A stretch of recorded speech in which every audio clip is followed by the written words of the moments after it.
whether you are here in person and braved the not so icy roads or are on Zoom, which is where I would have been had it not been in our office, but welcome to JWI. For those of you who don't know, Jewish Women International is a 125-year-old legacy organization. We were originally B'nai B'rith Women. Our mission is ending violence against women and girls, and we do so in 3 buckets. One is work to support survivors and end violence. The other is building access to long-term economic security. And the third is building a pipeline of Jewish women leaders. Oh, please come in.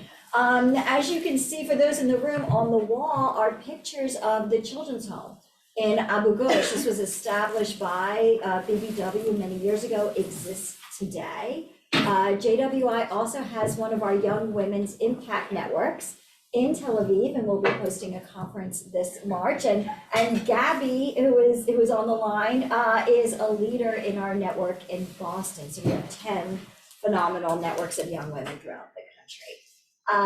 Of course, we are all here because we believe in Jewish peoplehood. We do work around Jewish peoplehood, and we are excited to host this event for Enter. Before I turn things over to Amanda Bekkerman, I just want to thank our 3 presenters, Aliza, Ben, and Len.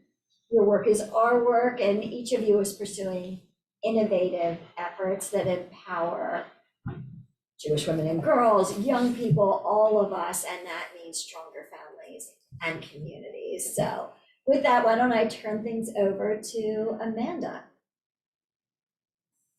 Thank you so much, Meredith. On behalf of Enter, the Jewish Peoplehood Alliance, I'm also pleased to welcome you to this program, which was designed as an enrichment and learning opportunity for members of our new Jewish Peoplehood Coalition, which aims to unite North American Jewry around the idea and practice of peoplehood. We're modeling our effort on the leanest and most effective professional networks. Ours is a B2B model, membership model, focused on reaching organizations and communities that will disseminate the conversations they have and the knowledge they gain to their audiences. We're gathering an impressive inner leadership circle, a group of true believers from all walks of Jewish life. For anyone not yet on our mailing list, please visit our website, peoplehoodcoalition.org, and mark your calendars for the week of March 15th, when we will hold our 2nd masterclass. Among the presenters will be Rabbi Josh Weinberg, who's on the call today from URJ, who will share a peoplehood scroll and an innovative pedagogy for both formal and informal educational settings. Now I'd like to turn it over to Dan Shapiro.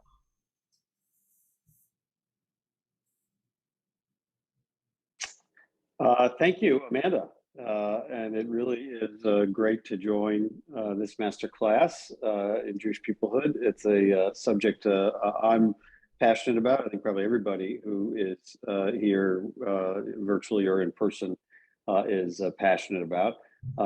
I'm dialing in from Israel, where I still live. As Scott and Amanda may both mentioned, I'm affiliated with Enter, the Jewish Peoplehood Alliance.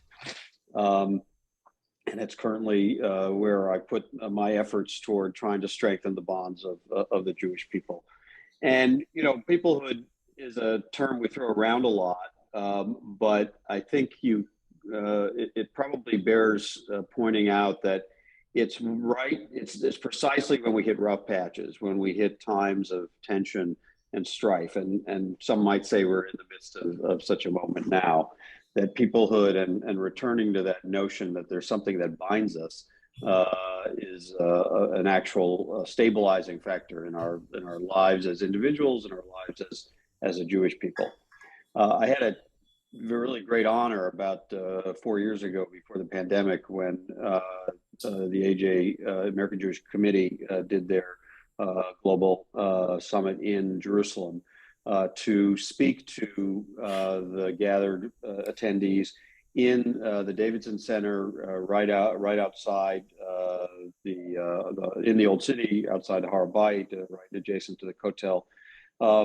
And I tried to reflect in those remarks on peoplehood as kind of a core function, and how it, how when we let it slide, when we get to when we hit the moments of disunity, that has always been the signal in our people's history that we're headed for trouble. And what we have to guard against is that disunity. And our tradition teaches us that we have to always look for ways to reinforce the bonds of people, even in those difficult moments. So depending on your outlook, we might be in good times or harder times, but Peoplehood still has that core function, and it enriches the Jewish world, and it enhances our cultural and civilizational connections. I know Laura Shaw-Frank has talked about this also with the American Jewish Committee at the Coalition's first gathering, and she said Peoplehood connects us all across all continents and all levels of observance and across diverse ethnic and cultural backgrounds. And that's something else that's really important to remember, that as much as it's a binding function within our people, it is something that connects across the differences within our community. We have vast differences within our community that shouldn't prevent us from being bound together. We can embrace our diversity. We can listen to each other. We can learn from one another. We can accept, each Jew, no matter how he prays, no matter how she affiliates. Each member of the people adds something precious to the story of our people. So I'm not here to give a speech. I'm here just to make some introductory remarks. I am referencing a speech I delivered at the American Jewish Committee gathering in Jerusalem. Scott can send it to you if you're interested. But what I really am here to do is introduce our next three speakers, really three extraordinary teachers and leaders and thinkers, public figures who each in their own realms is a boneh or bonat amiyut, a builder of peoplehood. So with that, let me introduce the three, and I will then have the privilege of asking a few questions to the first of the three speakers. And the first of the three is my friend Aliza Lavie. I got to know Aliza when she was a member of Knesset, and I was serving as the U.S. ambassador. She really was one of the most energetic and creative and thoughtful legislators in that Knesset. She's a teacher. She's an award-winning author in both Hebrew and English. She really is a household name in Israel. She's what we might call in Washington speak a thought leader, but there's a better word, which is a public intellectual. I much prefer that, that designation. And she's here today to talk about her new book, a best-selling book, Achshav Torech. Now it's your turn, and your in the feminine pronoun in Hebrew, Achshav Torech. And that book it's both a battle cry and a guidebook for empowering Israeli and Jewish girls and their families to experience the bat mitzvah rituals in a more meaningful and in a more peoplehood-centered manner. So I really look forward to hearing a bit more about that. Then we'll hear from Ben Jacobs. Professor Jacobs is a professor of education at the George Washington University. He is who leading thinkers and educators turn to for advice. He's a guru's guru. And he's with us today to share his new educational framework, 18 by 18. The 18 things any Jew should know by the time they're 18 years old. And that framework has had the support from the Maimonides Fund, and it's also featured recently in the journal Sapir. So I know we'll learn a lot from listening to Professor Jacobs. And finally, Professor Len Saxe. Professor Len Saxe is at my alma mater, Brandeis University, where he leads the Cohen and Steinhardt Centers. Professor Saxe has generated probably more survey research data and has crunched more numbers than probably anyone in the Jewish world. He's measured the outcomes of Birthright, Taglit, for many years. And he and his colleagues have recently completed more than a dozen of highly detailed demographic studies of Jewish communities, including a landmark study of the greater Los Angeles area, which he'll draw upon in his remarks today. So I'm looking forward to all that we're going to learn from our three speakers, or three Bonei Amiyut. But first, let's talk. Let me turn to Aliza. Very quick point. Quick point of order. I neglected to mention we have representative from the Jewish Community of Orange County and the Israel America Council. Just to finish the roll call, please. Great. John. All right, welcome everybody. So I'll take hold the mic for just a few more minutes to ask Aliza a few questions, and then we'll turn it over to Professor Jacobs. So Aliza, you've written this really stunning book, Achshav Tolech, Now It's Your Turn, to a Girl. Why don't you start by describing for us what motivated you to write this book and the ecosystem in Israel surrounding girls and bat mitzvah rituals. What's the landscape look like, and what made you decide that this book needed to be written? Happy to meet with you. Some names I know, and great to be here with you. And first of all, to say thank you to your work and responsibility. It's on our shoulders, and we have to work together. It's, I think, the mission of our generation, and to tell the story, to tell our story, and to be together, brothers and sisters, here and there. And it's the most important, I think. This is, I don't know, our responsibility, and we have put more attention and awareness to ourselves as a Jewish people, no matter what. And when you ask me, when you ask me, I think about my granny. She came from Afghanistan, 1920. My granny didn't know how to write and how to read, but she knew everything by heart. And in the Bukhara neighborhood in Jerusalem, when the Baal Korah, the Chazan, the one that read in the Torah, made a mistake, she and her friends, from Mizrat Nashim, correct him. And everybody understood that they are that know everything. And I'm asking always myself, what's happened in my generation, in our generations? And always I think that I need to bring the knowledge from the past, from our mothers and our fathers, but mostly from our mothers, because this Torah Shebe'al Peh, this knowledge by heart that, came from mother to daughter, from grandmother to granddaughter, something happened. And some of us, didn't want to pay attention, and other was so embarrassed, and other things, especially when we came back to Israel here, and the situation here is not that good. So why I did this bat mitzvah book? You don't believe it, but when my first book, a Jewish women prayer book, became a bestseller here in the States, I found myself everywhere with this book, especially together with women age 75, 80, that asked me, Aliza, we want to celebrate bat mitzvah. Nobody did it for us, and we want to have it. And I say to myself, wow. And I found it here in Israel also. And more than that, I found that lately, what's happened here is it's become an empty party without nothing. If you compare it to the boys, even the secular, most secular area here in Israel, even in the kibbutzim, they have a system. They have something to tell, to share. And if no one around you can ask questions, the neighbor, your cousin, someone in the community. But I found myself as an address for women, mothers, that ask me, Aliza, what are we doing in the bat mitzvah? There is nothing. It's like a bat mitzvah here. It's Hollywood style. What is it all about? Why we don't have materials or knowledge or something to do? And I made my own research, and believe it or not, I found a testimony in Italy 160 years ago that amazing ceremony started in Padova 160 years ago.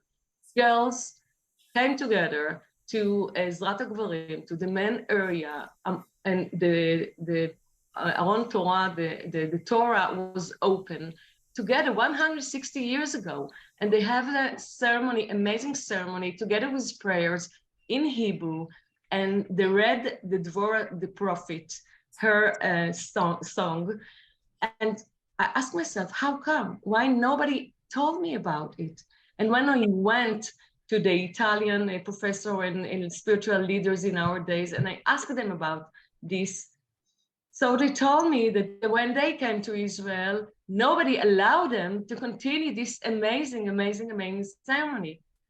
So I start again my research, and I say to myself, how I'm going to tell the story, how I'm going to bring this all information to the girls, the mother, the grandmothers, the parents.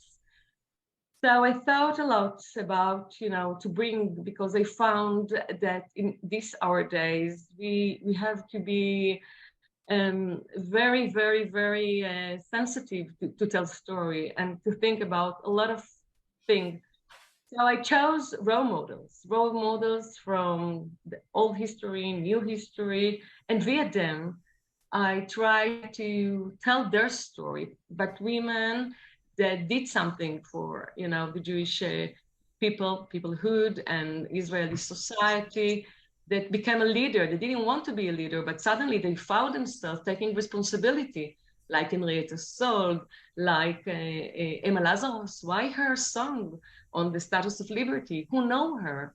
Who knows her? I mean, who knows her? And why? Why she is the one that her song there. So why not to tell her story, via your personal story? So then you can ask more questions, because, I can talk all day, so.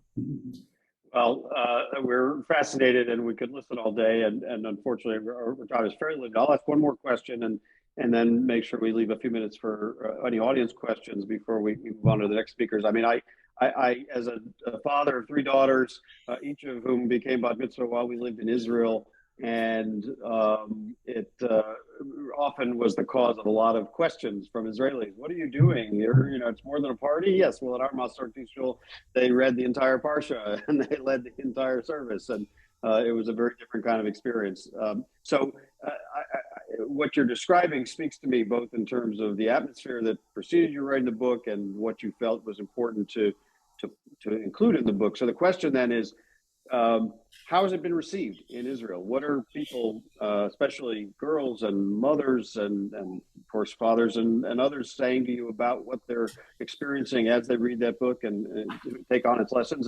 And then what are you hoping to accomplish with the English translation, which will soon be available to readers in North America? Yeah. So I found myself everywhere talking with the girls, and more than that, with the mothers, the bat mitzvah's mothers.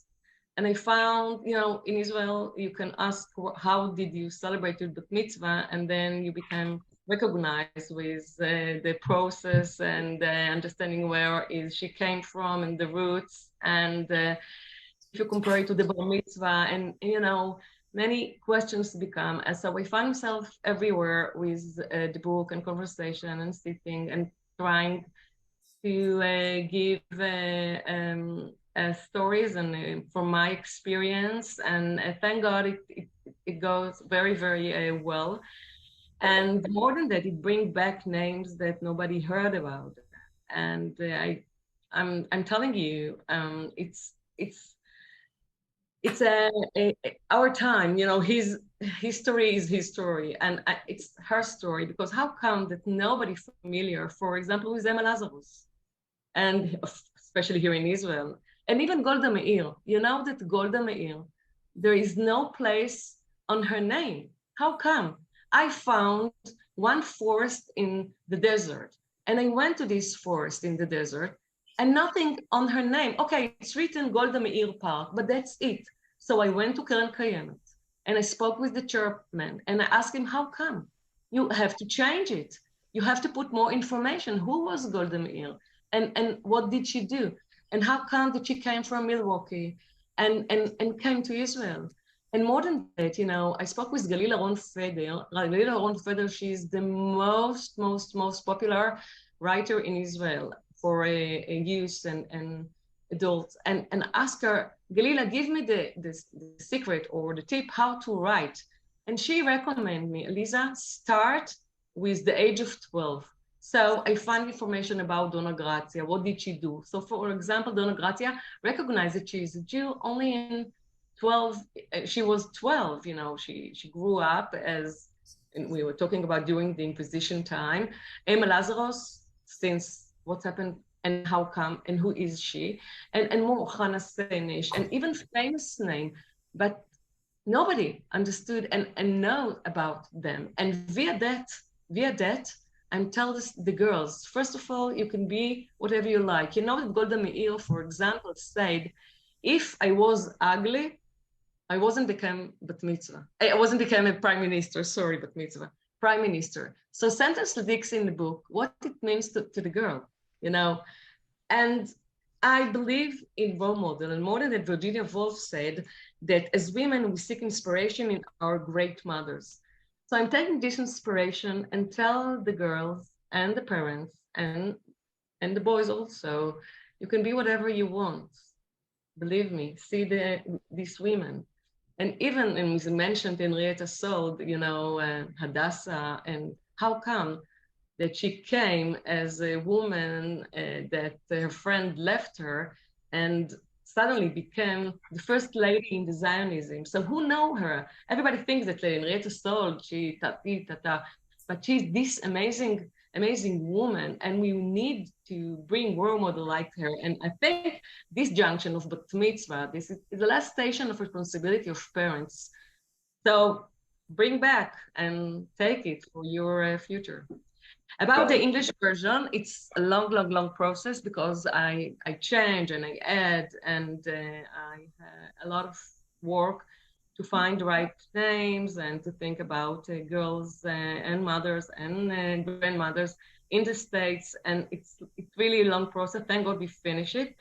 And I'm looking for a publisher now, actually. And it's some of them the same, but I add names that you're familiar much more. And like Wood Ginsburg and other names. Yeah, please God.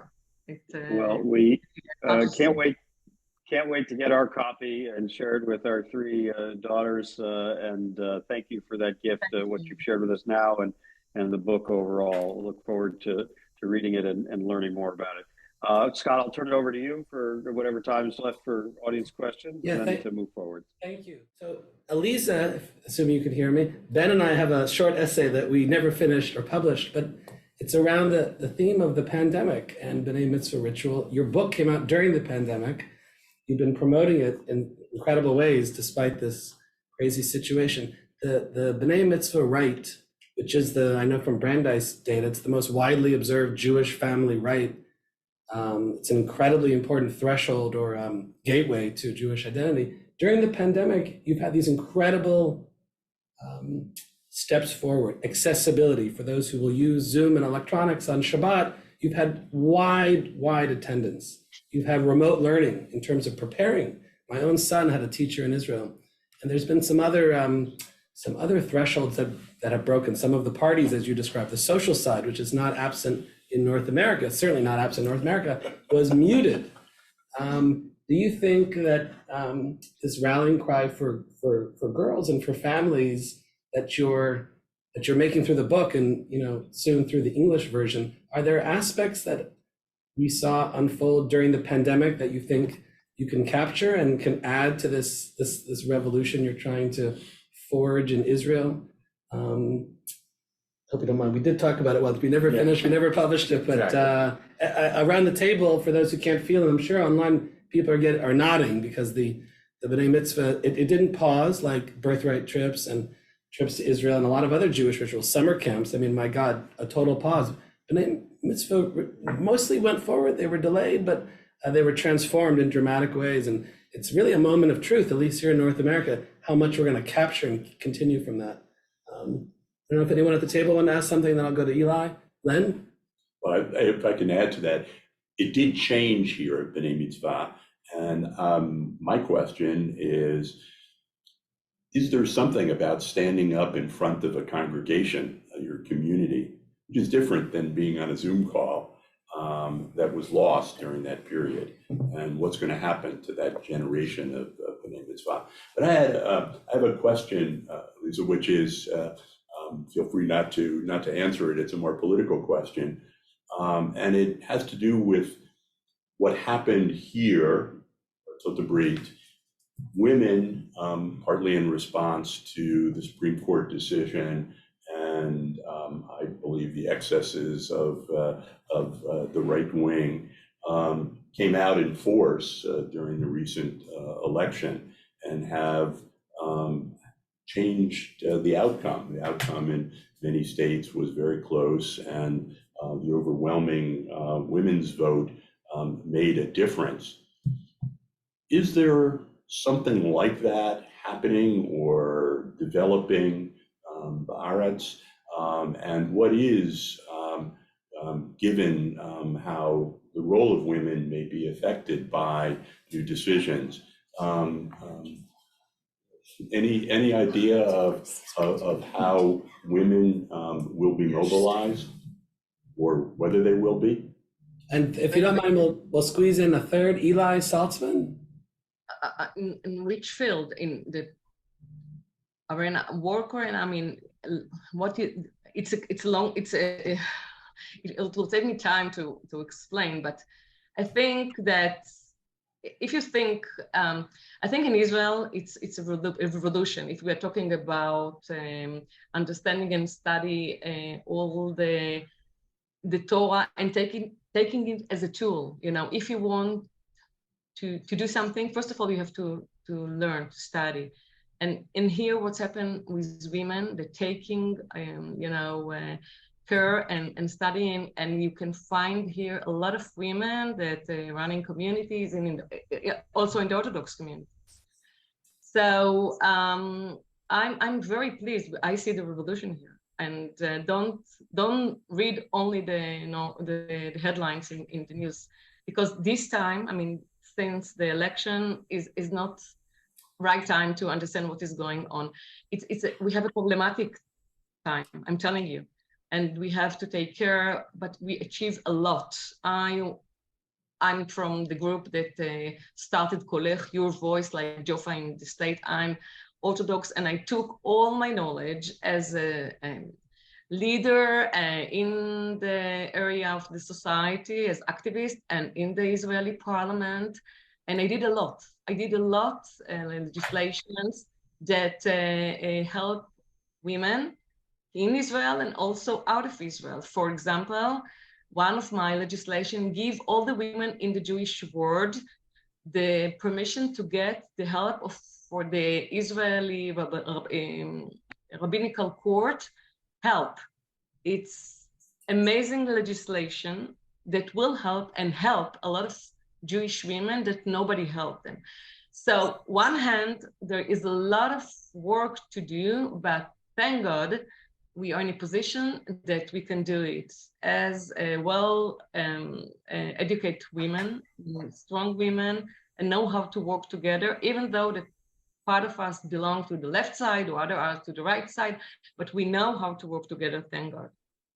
But, you know, the situation is not easy here. I'm telling you the truth. It's not easy, and we will see what will be here. But I'm not afraid. We'll give the last question to Eli Saltzman, and then we'll pivot to our next presentation. Thank you so much, Scott, my friend. Good to see you, albeit via Zoom. So, Lisa, this is very interesting indeed. So my question to you is as follows. It seems like this is not necessarily a static description of the state of affairs. Is it dynamic?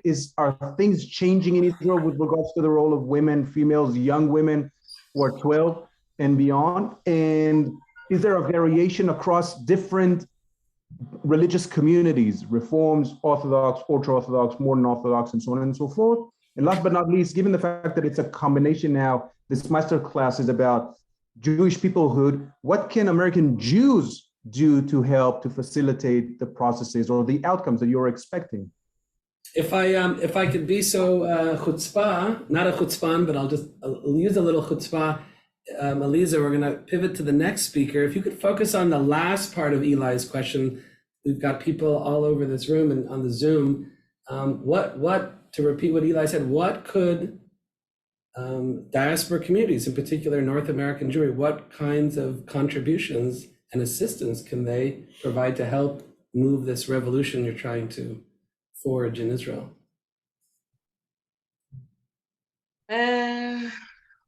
You can think about it and send us an answer later if you want. No, it's not only in Israel. I think that in the States also. and not only the States. You know, I found myself helping a lot of women. Women from Germany wrote to me, and from Switzerland, and asked for materials. Even the boy. I have a book for boys. It's called the Jewish Backpack for the Bar Mitzvah. But in the Bar Mitzvah book, I found many testimonies and information during the ages. When I look for women, girls, I found in Italy, as I share with you, I found in Czechoslovakia a ceremony. I found, but I want to bring it back. I know that Rabbi Kaplan, and I wrote about Rabbi Kaplan start 1920 in the States, but this is not the beginning. And I'm trying to bring back the history, our mother tongue. We lost a lot of information that our mother knew by heart. What's happened to this knowledge, to this heritage? And you know what? You asked me about the situation here in Israel. You know, sometimes in your life, you understand that you must bring answers from the past to the present. And that's what I'm doing with my researchers, with my books. And I'm trying to bring back the knowledge and the ability and the tools to our generation, because we need it. More you know, like one example, and that's it. You know, in Hanukkah, women allowed, I'm talking about, you know, the situation in Israel, because it's not Orthodox. It was this issue what's happened in Be'er Sheva University, that the chair lady of the students wanted to light the candle, and it's not a problem, as you well know. And suddenly one of the rabbis, Chabad, told her, you're not allowed. And nobody in the audience stood up and say, of course she can. And why is that?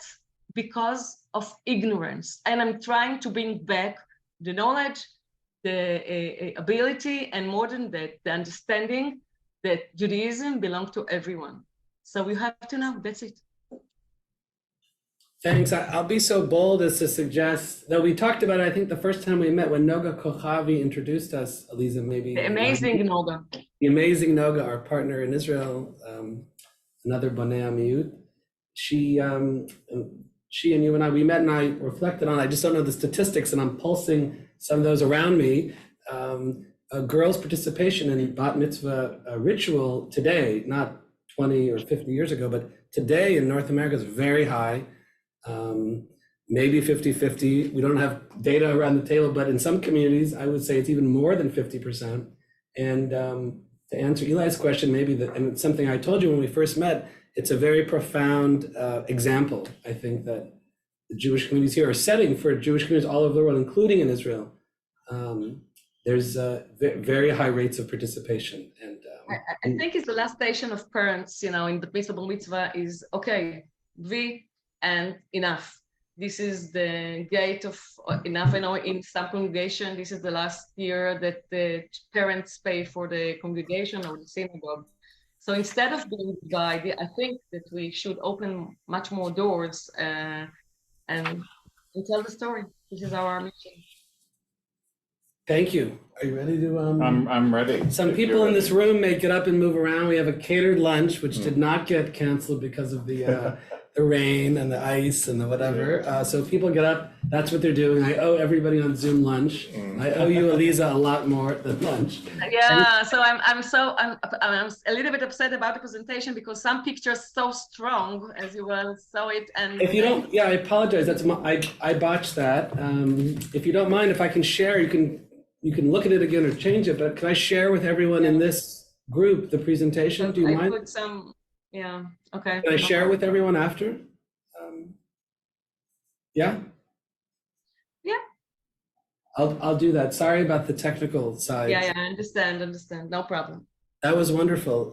We're gonna pivot. Thank you. Okay. And I don't have a PowerPoint. PowerPoint. I just have a prop. If people can see it, this is my prop. Aliza is talking about Jewish education. Ben is talking about Jewish education.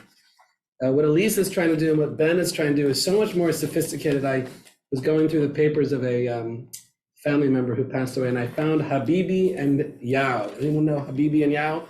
State-of-the-art Jewish American transmission of the 18 by 18, but in the 1940s.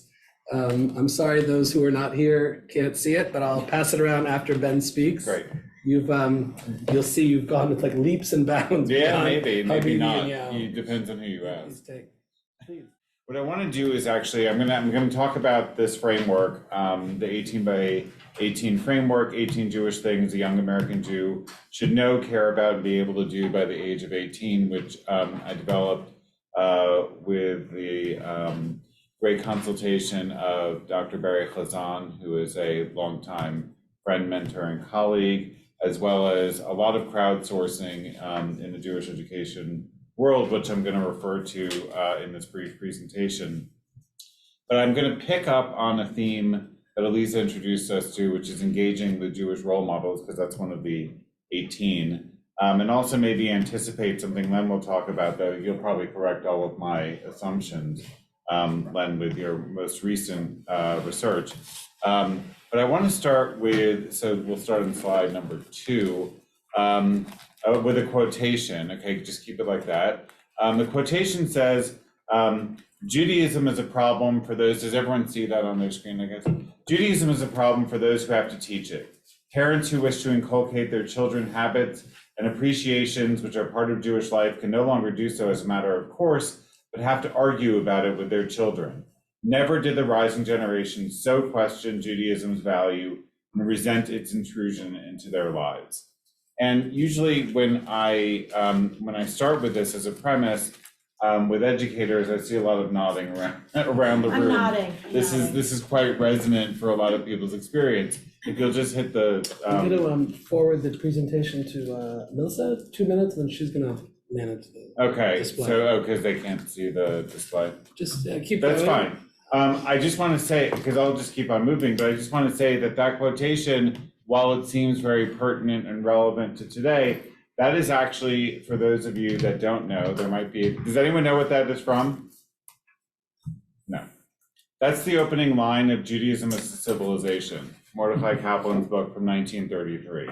And it was his, what he wanted to take on, because he was the head of the Teachers Institute at the Jewish Theological Seminary at that time. But this was the challenge that was faced 100 years ago. It's a challenge that continues to this day. One of the things that we talk about is that, and this is where I said Len's going to correct me, but I'll let him do that after we're done. The 21st century American Jewry, I've characterized before as being in a post-everything age. We're post-nationalist, post-Zionist, post-ethnic.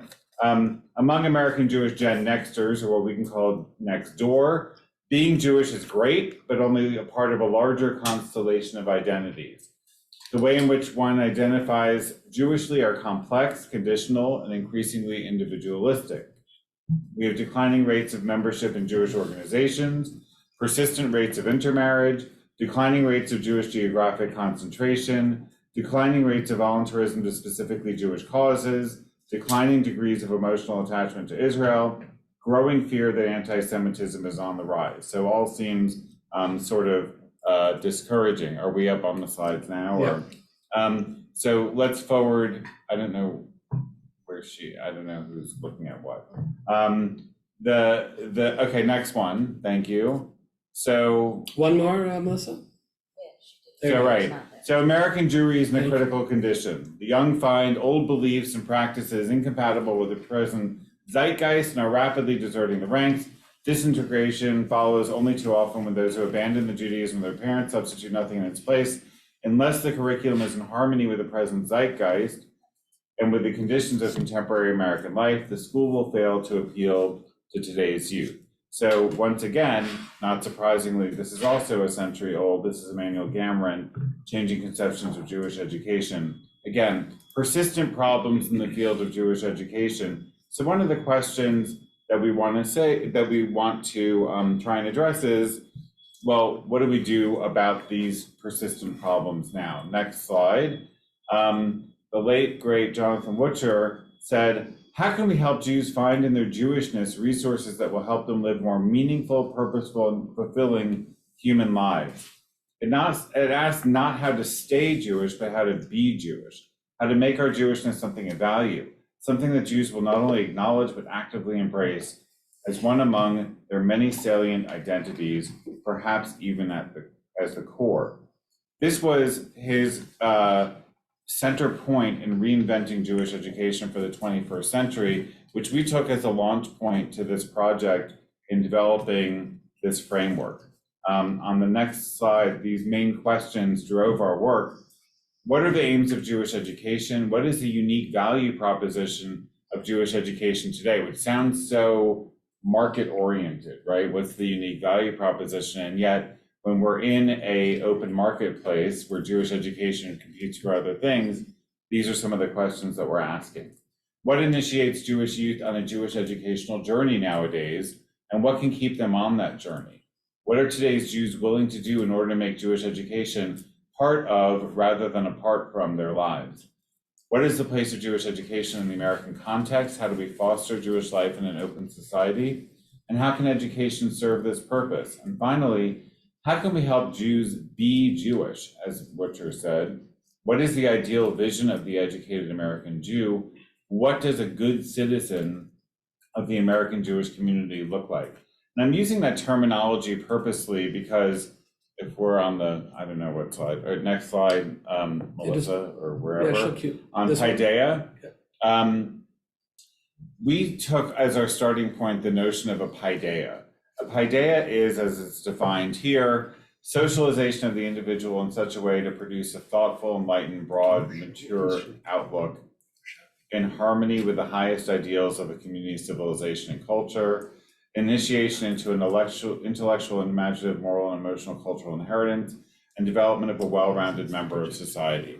Our feeling was, and we called this the Jewish Paideia Project, not affiliated with Paideia, the institute in Sweden, but our own Jewish Paideia Project, was to say, how can we articulate some central features of what we think are important to Jewish civilization that then can be aspirational for educational programs to achieve? Okay, so we wanted to think, what is this Paideia? And I think that this is a connection directly to this notion of Jewish peoplehood, because I think when we're trying to define what is peoplehood and what does peoplehood mean, it's important for us to think about what are some of our common visions in terms of outlook and outcome that we'd want to see coming out of bringing up the next generation. Okay, so on the next slide, we asked a whole bunch of stakeholders in doing the R&D for this project, what do you want Jewish education to accomplish for American Jews next door in the next generation? We got some responses which probably will look very familiar. Develop a sense of Jewish identification. Expand religious knowledge, skills, practices, and values, again, pointing back to Aliza's preparation. For example, the mitzvah preparation. Appreciate Jewish heritage. Be exposed to Jewish culture. Make Jewish friends. Become an active participant in the Jewish community. And so on one hand, I want to just give a caveat. On one hand, you can look at these responses and say, these are the responses of a generation of parents, educators, stakeholders in the community that are somewhat out of touch with what you might want to, you might find from kids themselves, right? And my response to that has always been, and that's why this article is the case for shoulds in Jewish education. Jewish education should have shoulds. My response has been, if I ask my children what they wanted for dinner, every day I get pizza, mac and cheese, like whatever. But my job as a parent is to give them a salad too, right? And is to say you can't have that every day because I have vision. So why should we treat our educational enterprise any differently? If we have a vision of the good and of the end in view, we should be trying to accommodate that vision, but also gearing it toward, obviously, some of the interests and proclivities of the rising generation. So next slide. We thought about Jewish citizenship, or what I would call peoplehood education, beginning with the question, what does a healthy, vibrant Jewish community look like, and how do we induct people into this community, giving them the tools they need to contribute to and shape it? So the vision of American Jewish education is to enable Jewish youth, and ultimately Jews of all ages, to understand and appreciate the core ideas, values, and practices of Jewish civilization, so that these ideas, values, and practices may serve as key resources in their lives as Jews, Americans, we're dealing with the American Jewish community specifically, and human beings. Out of this process, and this is the next slide, you'll get, we came up with these 18 Jewish things a young Jew should know, care about, and be able to do by the age of 18. You know, why 18? It's a totally arbitrary number. And yet at the same time, we try to think like, you know, what's the 19th? What's the 23rd?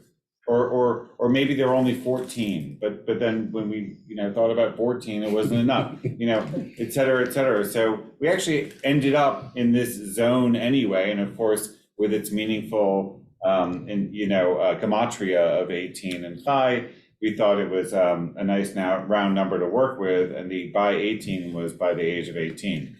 So you can see what these varieties of things are. People said, what is a thing? I said, I don't know. Ask Al Shlosha Devarim Ha'olam Omed. Why don't you ask them what thing is, you know? So we adapted the same language of, you know, 3 things the world stands on. We'll do 18 things that people should know about, care about, and be able to do. And we have devised an entire educational framework around this with the idea that there are entry points to many, if not all, I mean, in certain settings, certainly they might be able to achieve all of these, but at least many of these, there are entry points in a variety of Jewish educational contexts, and that this would be an aspirational document that would be able to provide a framework for educators to aim to. So many of our educators don't actually have anything like this to say, this is the quote unquote curriculum of Jewish peoplehood, if you will. So the idea was, and it was a conceit, I'll admit it, it was pretty, you know, it's bold of us to say, here's one kind of framework that you can operate off of. And it's ended up that as it's been accelerated, this is actually developed by M Squared, which is the Institute for Experiential Jewish Education, which is based in Israel. They have accelerated this framework into various parts of the field through a fellowship, an executive fellowship, as it says in the top corner, where they brought in leadership from a variety of well-known and high-profile Jewish educational organizations to build this out, to see what resonates, what might I want to build up, right? What might we not be interested in at all? What's missing from this list that we might want to develop further? There was a big Facebook chat when this came out about this one, practice tikkun olam gemilut chasadim, okay? So a lot of people in that space said, that's great, but we want that to be working through all of these 18 things, not just one of them. We want that to be a central feature. So how do we get our message out there that this needs to be more central? There are other people that have looked at this and said, the word God appears once. Isn't this Jewish education? My response is, well, God isn't in Jewish education for a variety of historical and other reasons. We can have that conversation, but at least we're trying to push something here because a lot of people are uncomfortable with any mention of God, even in these 18 things. So just kind of putting that out there for conversation for right now. I would expand quite significantly if we had more time. But I figure. No, thank you. First of all, you ended with a point of heresy, which is exciting and keeps everybody fresh and awake. Yeah. I want everyone at the table and on Zoom to know, if you, as I did last night with my children, we went around the table and I asked them how they measure up to all 18. It was phenomenal. Odelia Epstein, if you're listening, you'll be pleased to know that on number 2 on Engage with Jewish Role Models, they chose the teachers at our children's school as their role models. So, we'll do a kind of a lightning round of questions, or even comments are fine too. And then we'll, this whole idea of a common core is so interesting and so it's sort of missing. So I applaud you, Ben, and your partners for such a bold, such an ambitious project. Meredith? Yeah, but are you involved in the new research in collaboration with One Table on the significance of Shabbat? And I understand how that could fit into ritual and so many things, but I wonder if there's a case for specifically calling out how much that, I'm saying this also as somebody who wrote a book about it, but to bring so many of these things, to make it a part of a child's life as a vehicle for having these conversations, having these things, and do you call it that? It's great. Let me first respond just to put a plug in for GW. That research is, Right, the based out of partnership with GW, yes, right? I know. In the Collaborative for Applied Studies in Jewish Education, or CASG. So it's just getting off the ground. So we're going to be really excited to see the outcome of that. I think if I can contextualize your question a little bit more broadly, one of the things that we've heard as we've brought this out into the field is, as you're sort of mentioning, what about amplifying this? What about developing it further? Again, we've heard a lot about what's missing off of this list. Some people say, how can you not have the Holocaust as something central, especially when Pew is the number one thing is remembering the Holocaust. It's not that we have, in the broader document, the Holocaust and anti-Semitism also. Why isn't anti-Semitism front and center? They run through a variety of parts of it, but I think that's really an important feature, is wanting to see yourself in different parts of this and say, how can this become, and I'd like that conversation to happen, for people to advocate for these different aspects of it, because I think that's really important. One of the things interesting to me, again, that shows up very highly on the Pew study and others, there's one of these that says, partake in Jewish culinary traditions, okay? Everyone loves Jewish food. Some people say, well, that's so, low-hanging fruit. What, make challah at Hebrew school? Why is that on this list? Because people love Jewish food. How could it not be? And why shouldn't we somehow make that more front and center and amplify that? And it's also, by the way, a way to learn about the diversity of the Jewish community in a way that's not as obvious. We're not going to say, you should know about Sephardic tradition, but it's a peoplehood. That's like peoplehood in a nutshell, is these culinary traditions. So there are ways to kind of, again, engage it and amplify and see them differently. We just like the conversation. Thanks. Someone else online or in the room? Just 18 by 18. So just a quick comment. I mean, there's lots that's in common with my work, and you'll hear a little bit about it. But one thing that bothers me is thinking about age 18 as a culmination point. Jewish education is a lifelong, absolutely, whatever. You could be 85. Correct. And on each of these, you can't stop when you're 18. Right. On the one hand, and if you, for whatever reason, didn't get it by 18, that doesn't mean that you're not going to get it. 100%. So let me just say, first of all, that if you see on the chart that you see in front of you, that by age 18 is in parentheses.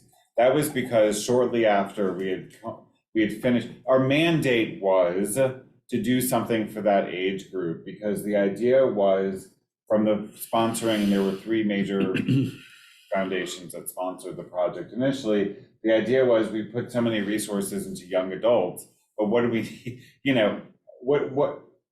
why can't we get them to closer, so we don't have to put some more resources here? One of the first, we had an advisory board, and before we even got this project off the ground, one of the people was very interested in grandparents instead. This was before the Jewish Grandparent Network, because these people, this is the generation that's still supporting the endeavor of Jewish education in a lot of places, right? They're paying bills, they're pushing their grandchildren into them, et cetera, et cetera. And so that was an interesting thing. Why by age? Well, after we developed this, we realized that has to go in parentheses. This is a lifelong pursuit, and it's gotten more traction. Look, there are a lot of day schools that look at it. Of course we do this. We do that on September 5th. Get back to me. Fine, maybe not. Another way that we looked at it, though, apropos of what you're saying, is across what we call the ecosystem and the landscape, let's say, because that might not be the right analogy, but some of these things can happen in one setting, others can be happening in other settings, and together across the lifespan, and together you'd have all of these things emerging across life. I think it's a great point, and something that we've kept in mind as we've tried to get into the field. Is it fair to say you're focusing on a gate, though? Aliza mentioned a gate 12. It's a threshold age. That's part of, no? Yeah, and we wouldn't want any of these things to fall off. But I think one of the things, and I always concentrate on this issue about cultivating Jewish friendships. okay? Because some people say, well, we just want to cultivate. Why Jewish? That sounds so parochial, you know? Well, because that's what a Jewish community is about, is having Jews as part of it, right? If we want to create community, we have to do that. And that's one of the things that we thought was really important to do for an earlier age. Certainly that can happen over a lifetime, but it's more incidental. If you're intentional about that kind of community building from an early part of life, then we think that intentionalism can continue through. So some of them I think are more important at the earliest age, while others of them certainly can wait or be in, you know, different, or in a singular context rather than in all contexts. Max Grossman, last question. Thank you so much. This has been wonderful, and I apologize, I'm going to have to slip away early, but I want to say how much I appreciate the 18 as a pivot point. As a parent who no longer has B'nai Mitzvah age kids, I had this moment after the last bar mitzvah where I thought, oh no, are we waiting for the weddings now? That's a big gap. And as a college teacher, I really like the idea of students having the question asked of them, well, you're 18 and you're going off and you're taking responsibility for your Judaism, at least for the next few years. What are you going to do with it? So Right. I think it puts the ownership where it goes, and it gives parents an opportunity and the community an opportunity to notice a kind of unrecognized population. Thank you all so much. And thank you, Scott, for including me. I hope to see you all again at the next one. Thanks for that comment too. Thank you. I'll sneak in a final comment on the caring about Israel. I see that partly the way I interpret it as building a foundation, but then later you want people to participate, to join, to contribute. Absolutely. If our earlier conversation was to be believed, you know, North American Jews modeling on B'nai Mitzvahs, I mean, they're showing an example to a whole other Jewish society. And there's the whole realm of political advocacy and civil society ties. So I read that as caring, but that's just the first step. Later it's joining and being a kind of a stakeholder, active stakeholder. Right. We're just gonna go across the table to Len. Great. The camera is staying where it is. I think everyone can see him, I hope. Thank you, Aliza, and thank you, Ben. Take something to eat, Ben. Len, I want to just quickly comment. I asked you to speak about the Los Angeles study showing, and Amanda is also from Southern California. Maybe there are others, maybe my bias, having grown up there and having read the Blitzkrieg that came out, and we were wrestling. You're a great person to talk and debate with. And you said, well, you've done more than 24 in recent years, but you wanted to expand it. But I did just want to name check that LA study, and a lot of people grabbed a headline or two. And one of those headlines was, hey, Jewish engagement at younger ages is actually flourishing.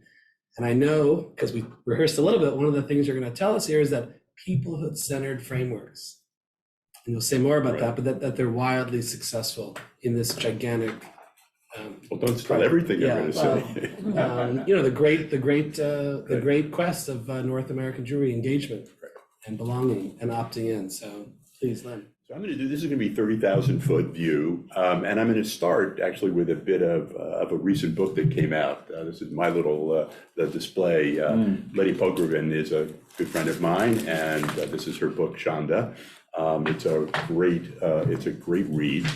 In there, and I have debated her about this, she claims that Shanda and this notion of being ashamed and being deceptive and secretive comes right from Tanakh. We're in the middle of it now, this story in Bereshit of deception, left and right.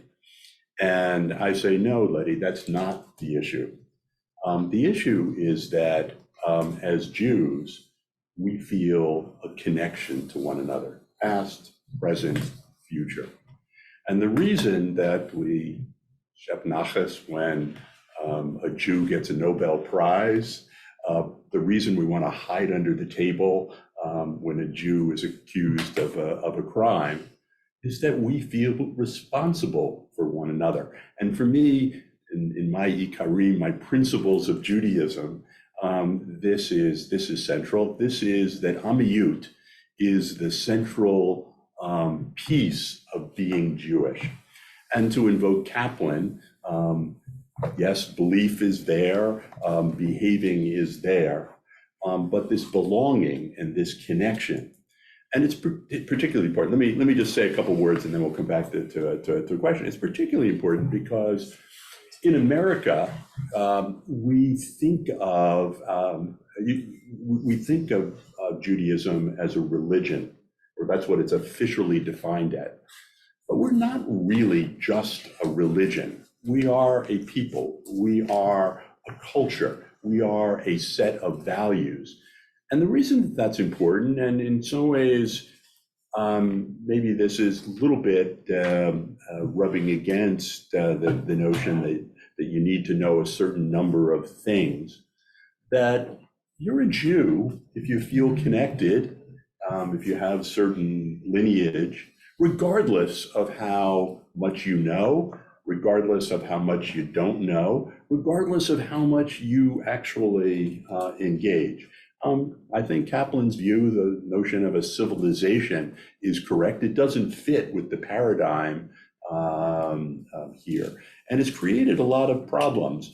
And wherever you go in the Jewish world, there is a lachrymose description that we are the vanishing people. We were not supposed to be around by now. Or if you went back to the 1960s, the Look magazine headline, we should have vanished. Non-Orthodox Jews should not be here anymore. But in fact, the Jewish population in America is growing and is growing substantially. And contrary to all of the negative statistics that people put out there, young people are actually more connected this generation to Israel than their parents' generation. They're more likely to have traveled to Israel to be engaged. More people are actually synagogue members or part of worship communities than ever before.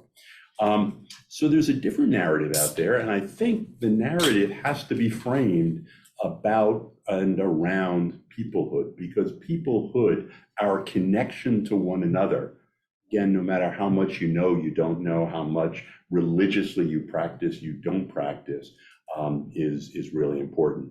And I think the consequence of defining ourselves in terms of religious practice and in some ways in terms of knowledge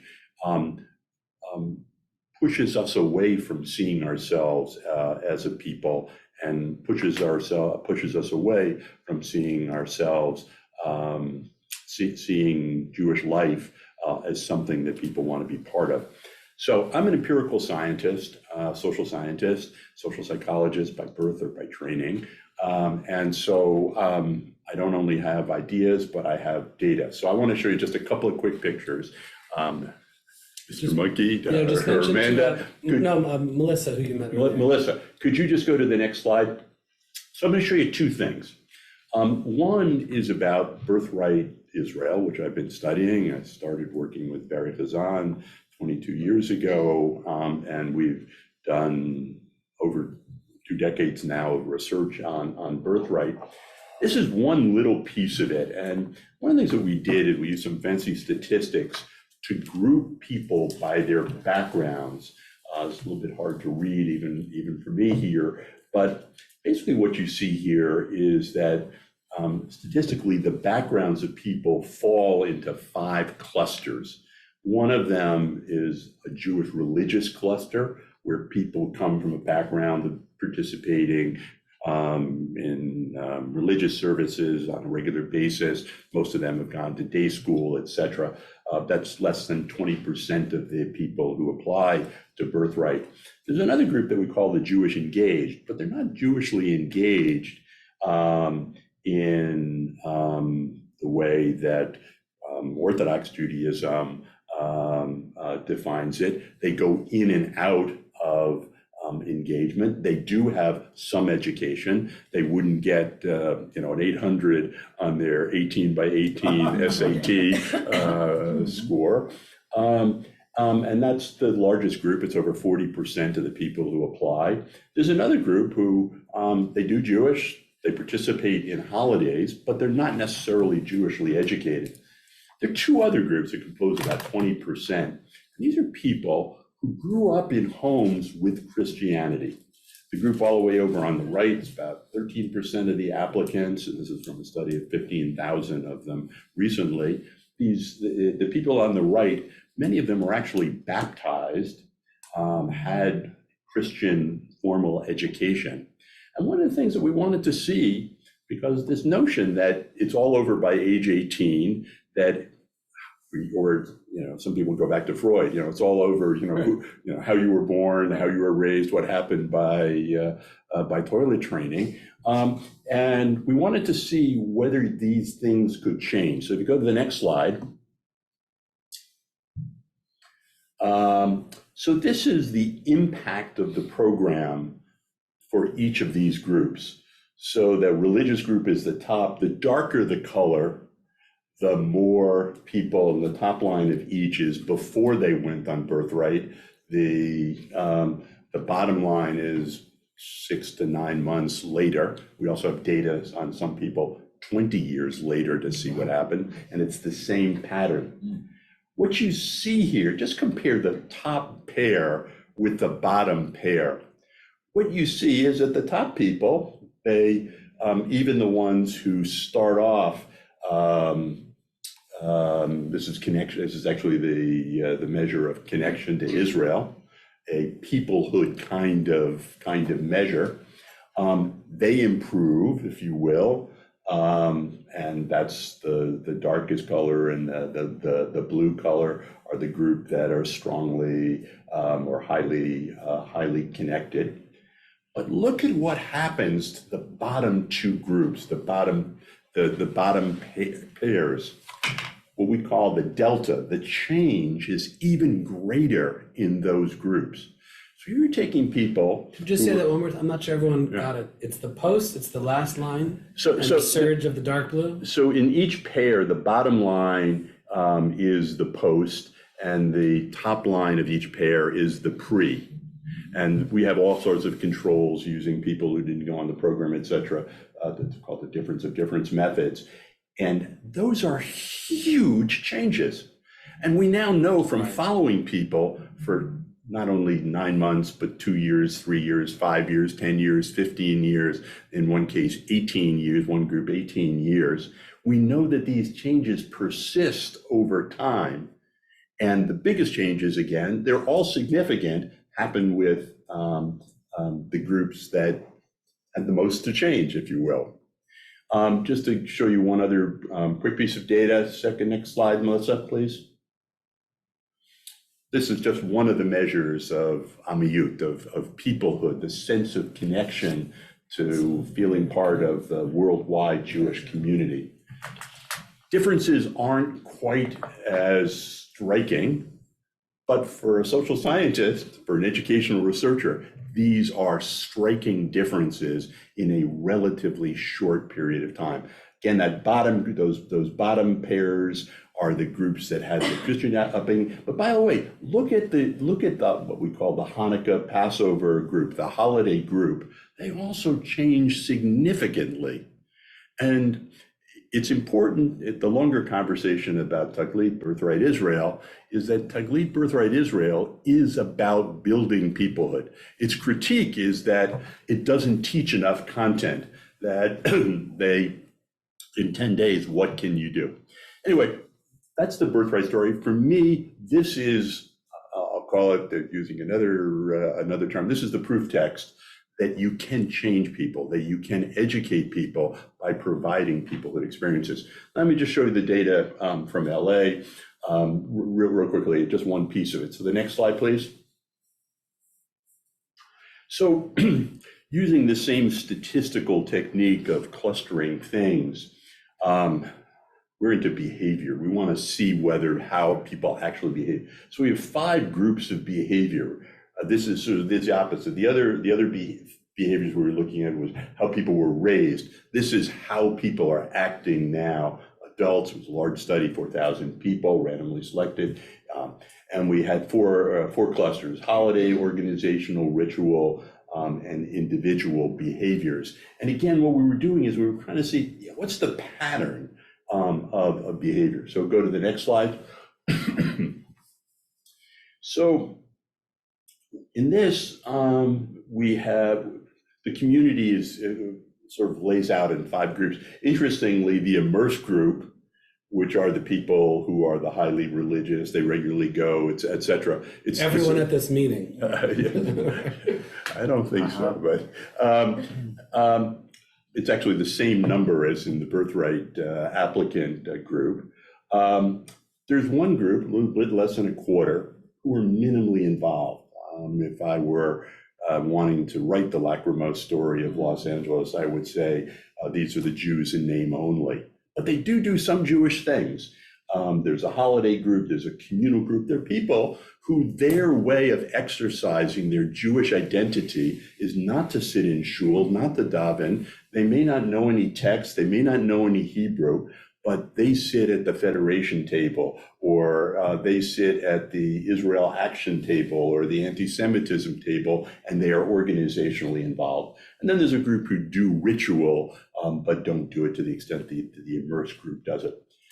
What this tells me is that, I'll use this word again, lachrymose, this negative view of Jewish life that we only see less than a third of the community being part of a worship community.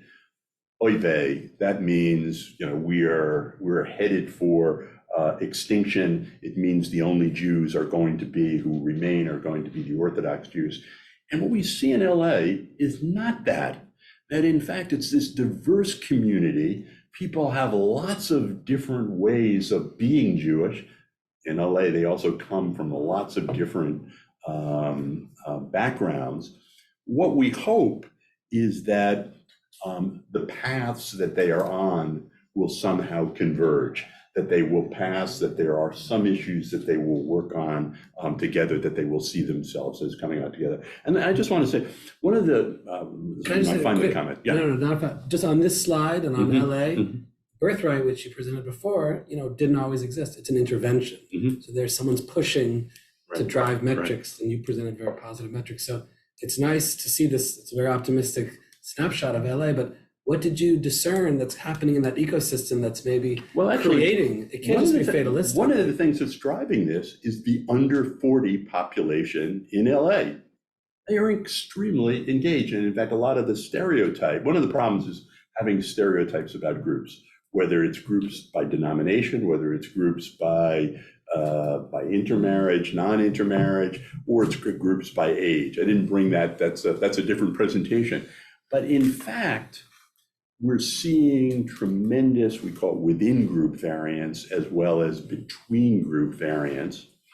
And in LA, LA has lots of cultural things. I mean, it is interesting that probably the largest, most expensive venue in the community is the Skirball Museum. Is it called a museum, or what is it called, center or whatever? I mean, it's an extraordinary place.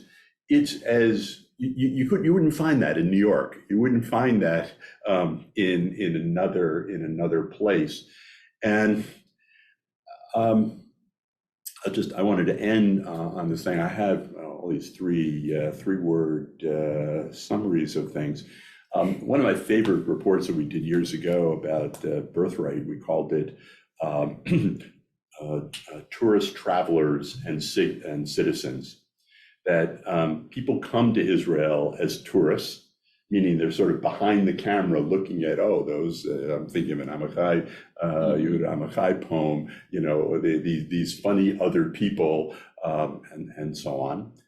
By the end of their trip, they are, we hope, travelers in the sense that they have intentionality about what they want to learn. They come home, they want to learn some Hebrew, they want to learn some text, they want to learn some history about Israel. And what you hope is that they will become citizens. But that's a journey, and people are going to take it at different paces. They're going to start out from different starting points. They're going to stop along the way. And for me, and I'll just now bring it back to our sense of responsibility for one another, and this notion of amiyut, of peoplehood, that peoplehood is the thing that connects us. And that's why I think many of the organizations, whether it's One Table or Here, Gather Birthright, DC, which is now moving to the West Coast, Gather DC, Gather targets the age DC, depth. et cetera. These are interventions designed to bring people together to the cognitive part, the belief part, the understanding part, the knowledge part may actually, come down the road. They bring people together in this feeling that they have some connection to one another. So look forward to the discussion. Can we gather a few comments or questions? Sure, That's a great point to end, but we're not going to actually end there. Ben first, and then. Sure. Thanks, Len. Every time I listen to you and learn from you, I love it. I'm interested in the terminology holiday. I don't like it. So why was it chosen? Why? That's your largest category. Right. So would that have meaning to the people in that category, or would they call themselves cultural, or Can we gather a few? Yeah, let's go. Okay.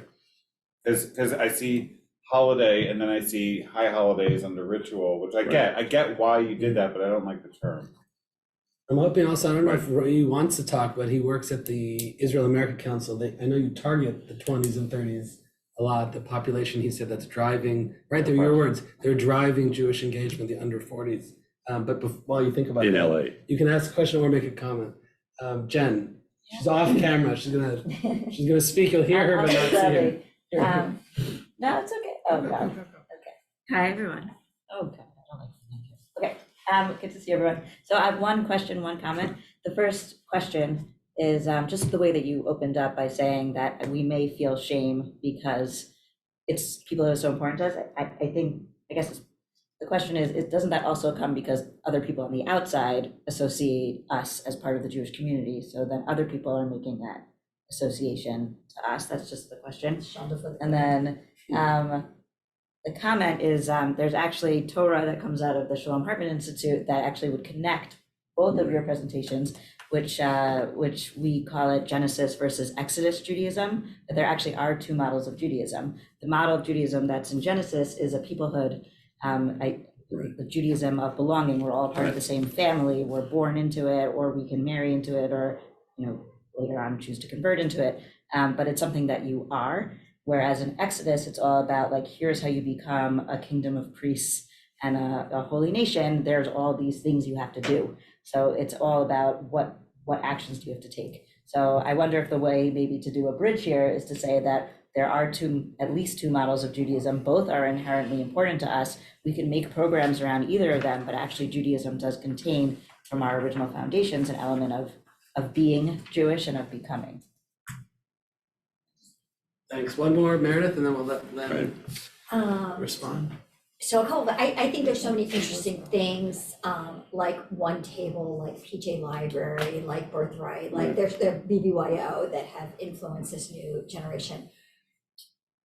So JWI did a study of Jewish domestic violence survivors in 2021, and what was most shocking to me was that the survivors reported that they felt shunned by the Jewish community, and that in fact their abusers, especially if they were machers in the community, were the ones who were supported.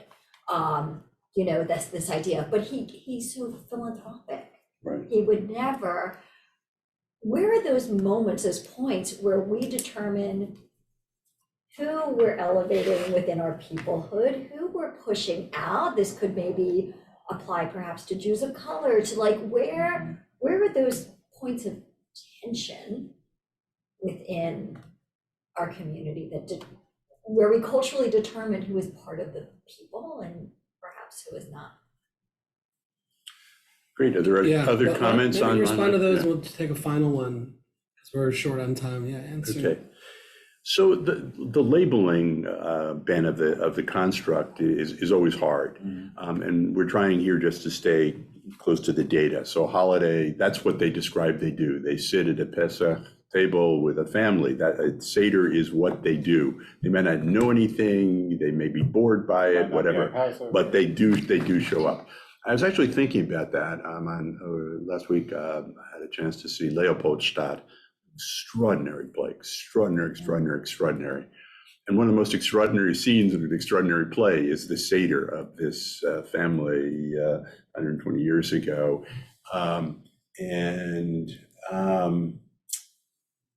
The Jews, some of the Jews were Christians, and they still did Seder. So they celebrated the holiday, but you and I, we wouldn't say that they celebrated the holiday. So it's hard, and I absolutely agree. Coming up with these labels that don't seem like they're pejorative, they're whatever. So we just stuck with the description of what they told us, what was a dominant characteristic. I do agree that part of being, and this may be even worse today than it was a year ago, that how other people are looking at us. But the fact that we see what another Jew does as reflecting on us, yeah, you can say that's anti-Semitism, they're going to say that. But I think it's something more profound than that. We actually do feel like, like you ask yourself, what's wrong with our value system? And that was partly, Meredith, your question. Why do we give these people this privilege? And in fact, Tanakh has all of these ways of hiding some of the horrible things that our ancestors and even our heroic ancestors did. For me, I'll give you my theology of this. I think we are Yisrael. We are the people who struggle. And so the fact that we don't, we don't burn people at the stake on the one hand, but we also don't, invite them into prominent roles. And we are confused about how we deal with these people. I think it's part and parcel of the larger value system that we have. What I worry about are the people, and this is going back to Seder for a second, this is the fundamental, profound question of Seder. Are they, the four children, are they four distinct children, or are these four parts of all of us? And so, but that's Judaism, and the argument that Judaism is the ability to hold multiple inconsistent ideas is part of it. Thank you. We're going to do a few things. One, I'm not going to let anyone in the room leave because there's food and we can all stay a little bit and talk, but we're going to conclude the meeting in just a minute. I want to remind people what Amanda said. We're going to have another master class in March. There'll be 3 presentations again, data and educational and insight from Israel and around the Jewish world. One of those will be Josh Weinberg, as she mentioned, from the URJ with his mapa, his conversation cloth. I want to just emphasize again, or reinforce something Len said, or I was pushing him also to highlight on some of these good numbers, the optimism. It still requires us all to think about, so what are the frameworks? What's driving? What are the interventions? And it's partly I'll blame you because you brought up Birthright, and those are great trajectories. But that that was an idea cooked up by people that didn't exist, and better than anyone, except for maybe Amanda in this meeting, there was lots of resistance. So the innovations and the adaptations are important, and they're happening everywhere, including in our most engaged spaces. It was Aliza actually who mentioned modern orthodoxy, both there and here, and very innovative things going on. I have, for anyone who's at the table, you can spin. Several of us were at the Z3 conference in Palo Alto. It's a 5-sided dreidel. It doesn't actually work if you're a kid and you want to win. Nes Kadol Haya Po V'Sham, tis the season. If anybody at the table wants to put on the glasses, I'm not going to, but these are 8 candles. I gave Len his, Meredith, our host, who opened the meeting, and Ben also get As a gift from me, it's a pound of Jewish Peoplehood blend. You've probably heard every metaphor in the book about the Jewish people and our diversity, but you probably haven't heard the coffee metaphor. So Wow. my gift to all of you. Thank you. I thank everyone who joined online. We'll make this available to all the members of the coalition. Thank you, Melissa in Florida. Anyone who's online, if you want to unmute, say goodbye, shout, wave. Dan Shapiro, thank you. Everyone else, feel free to hang out if you want. Thank you. We're going to end the formal meeting now, and I thank you all. Thanks, everyone.